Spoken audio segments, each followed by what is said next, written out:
यतैको बासिन्दा हो र? यतै हो र तपाईँको घर?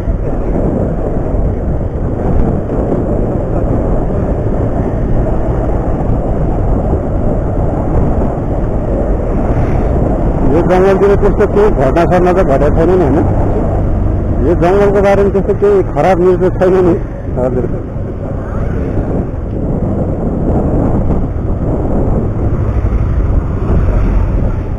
यो बाटो बेलुकाको ट्रिप लाग्यो भने लास्ट डर लाग्छ कि त्यही भएर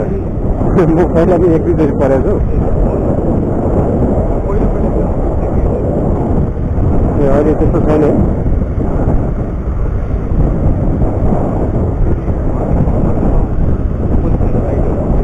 पुरै अन्धकारै हो बेलुका त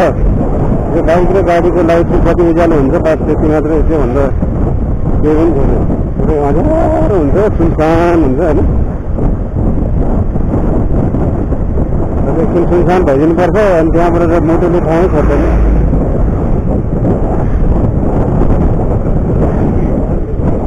हजुर हजुर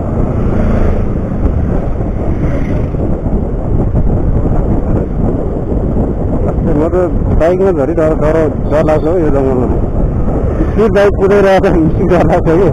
ओहो यार कस्तो ठाउँमा आइपुग्यो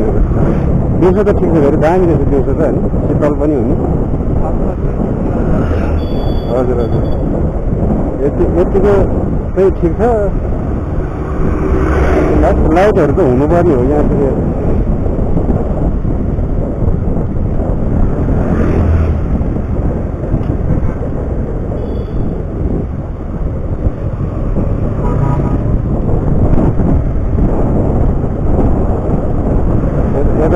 बेलुका त फेरि यताको ट्रिप पऱ्यो भने त म त कहिले नै रिसिभ गर्दिनँ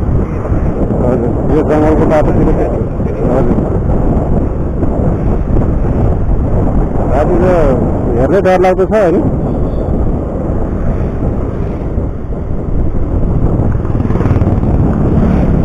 म त सायद तपाईँको घर पनि यतै होला कि भनेर तपाईँलाई